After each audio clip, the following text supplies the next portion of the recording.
बिस्मिल्लाहिर्रहमानिर्रहीम। हमारा टॉपिक है लेक्चर का एंगल ऑफ एलिवेशन फाइंड करना। उसके लिए क्वेश्चन एग्जांपल नंबर 4 ये बुक में मौजूद है, ट्रायगोनोमेट्री वाले चैप्टर में। ये क्वेश्चन है। इस क्वेश्चन को आप देख लें अच्छी तरह, वीडियो को पास करके देख लीजिएगा, तो हम इसका सॉल्यूशन आगे शुरू करने जा रहे हैं। ये देखिए, ये डायग्राम हमने पहले से बना रखी है। ये दरख्त की हाइट 114 मीटर जो कि क्वेश्चन में दी हुई है वो लिखी है, और उस दरख्त से 200 मीटर दूर एक पॉइंट, उसको हमने उस पॉइंट का नाम रखा है ए। और फाइंड ये करना है कि एंगल ऑफ एलिवेशन इस यानी दरख्त की टॉप, टॉप तो यही है, दरख्त का टॉप, इस टॉप का एंगल ऑफ एलिवेशन फाइंड करना है। कहां से? ये यहां से। ये ज्यादा समझने वाली बात है, मैं रिपीट करना चाहता हूं अपने अल्फाज को। ये देखिए, सुनिए कि दरख्त यानी ट्री का जो टॉप वाला हिस्सा है, इस टॉप का एंगल ऑफ एलिवेशन फाइंड करना है फ्रॉम दिस पॉइंट। इस पॉइंट से एंगल ऑफ एलिवेशन होगा और इस टॉप का होगा। अब आगे चलते हैं जी। तो उसमें हमने फिर अगले पेज पर और काम कर रखा है, उसको देखिएगा। ये मैं हटाकर पहले वाला पेज, ये जी दूसरे पेज पर हम देखिए, लेट बी सी यानी measure of B C equals to height of the tree. हाँ, तो ये देखिए, ये बी सी जो है ये ट्री की हाइट है। तो यहां देख लें, ये मेजर ऑफ बी सी, ये जो ऊपर लाइन लगाई जाती है ये डिस्टेंस को या लेंथ को शो करती है। इसका मतलब ये हुआ कि बी और सी के दरमियान में जो लेंथ है, जो डिस्टेंस है, वो उसको शो यानी किया जा रहा है। और वो कितना है? ये 114 मीटर। तो ये देखिए, ये बी सी के दरमियान में जो दरख्त की हाइट है वो 114 मीटर। अच्छा, फिर वो आगे ये देखिए, A be the point, A हो यानी suppose let A be the point, A वो पॉइंट हो कि 200 मीटर दूर जो कि क्वेश्चन में बताया गया है। हाँ, तो ठीक है, हमने उस दरख्त से 200 मीटर दूर पॉइंट ए रखा। और आगे देखिए, फिर मेजर ऑफ ए सी, तो इसीलिए फिर ये देखिएगा, ए और सी के दरमियान का डिस्टेंस 200 मीटर। ये इसीलिए है कि वो क्वेश्चन में दिया हुआ है कि पॉइंट कोई जहां से एंगल ऑफ एलिवेशन नापना है, जहां से फ्रॉम दिस पॉइंट, इस पॉइंट से जो नापना है एंगल ऑफ एलिवेशन, तो वो 200 मीटर दूर है। तो इसलिए ये ए सी 200 मीटर आ गया। नेक्स्ट देखिएगा, द एंगल ऑफ एलिवेशन, वो तो फाइंड करना है। ये देखिएगा, ये एंगल ऑफ एलिवेशन फाइंड करना है। मैं यहां पर कुछ चीज बतलाना चाहता हूं। ये देखिएगा, यहां पर आदमी खड़ा हुआ है और वो इस तरफ को उसकी नजरें हैं। तो आदमी यहां पर जब खड़ा होकर ऊपर की तरफ देखेगा, ये देखिएगा, ये और ऊपर अपनी नजरों को और ऊपर करेगा, और ऊपर करेगा, और ऊपर करेगा, और ऊपर करेगा।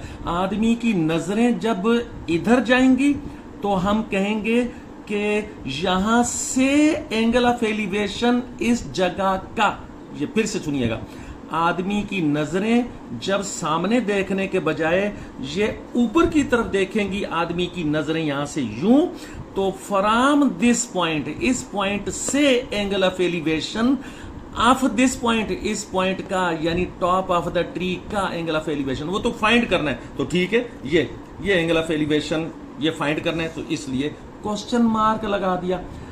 अब आगे ज्यादा मुश्किल नहीं है, ज्यादा काम समझने के लिए यहां तक था। आगे देखिए, इजी है काम।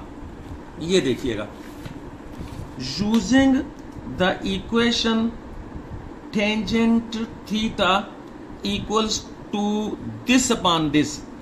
हाँ, टेंजेंट होता है perpendicular upon base, perpendicular upon base, perpendicular upon base. तो ये देखिएगा, पहले भी बता चुका हूं और फिर सुन लीजिएगा कि एंगल जो अंडर कंसीडरेशन एंगल है उसके सामने वाली साइड वो परपेंडिकुलर है, यानी कि ये BC, तो इसलिए हमने ऊपर BC का मेजर यानी वो उसकी एब्सोल्यूट वैल्यू लिख दी, और अपॉन ये AC यानी कि ये बेस, बेस जो होता है वो side adjacent to the angle. जिस एंगल की बात हो रही है, जो एंगल अंडर कंसीडरेशन है, उस एंगल के सामने वाली साइड परपेंडिकुलर और उस एंगल के एडजेसेंट साइड जो है वो बेस है। तो इस तरीके से परपेंडिकुलर अपॉन बेस का मतलब हुआ BC अपॉन AC। तो ये आ गया जी BC अपॉन AC। तो ये टेंजेंट की वैल्यू ये हुआ करती है। आगे और भी ज्यादा आसान है, ये देखिए, वी हैव टेंजेंट थीटा, यानी किसी भी एंगल का टेंजेंट वो रेशो वही। तो जो 114 जो थी, ये देखिएगा, ये 114 यानी BC वाली जो पिछले पेज पर आपको दिखलाई थी वो 114, ये परपेंडिकुलर अपॉन ये बेस। तो ये देखिएगा बेस, ये परपेंडिकुलर 114 मीटर और बेस जो है 200 मीटर। तो इस तरह से परपेंडिकुलर अपॉन बेस आ गया। और आगे इसको चूंकि टेबल से जब आधा आधा कर देंगे, ऊपर 57 आ जाएगा, नीचे 100 आ जाएगा। मैंने जानबूझकर ये यहाँ पर दरमियान में एक स्टेप लिखा है ताकि लोगों को पता चल जाए कि 100 से डिवाइड करने के साथ किस तरह से काम करते हैं। तो वो यूं करते हैं कि जब कभी भी किसी नंबर को 100 से डिवाइड करना हो तो उसमें 2 डिजिट का पॉइंट लगता है। हाँ, तो ठीक है, 2 डिजिट का पॉइंट राइट साइड से लगाया और आगे 0 लेफ्ट साइड पे लगाकर, तो ये आ गया, यानी 57 को 100 से डिवाइड करने से 0.57 आया।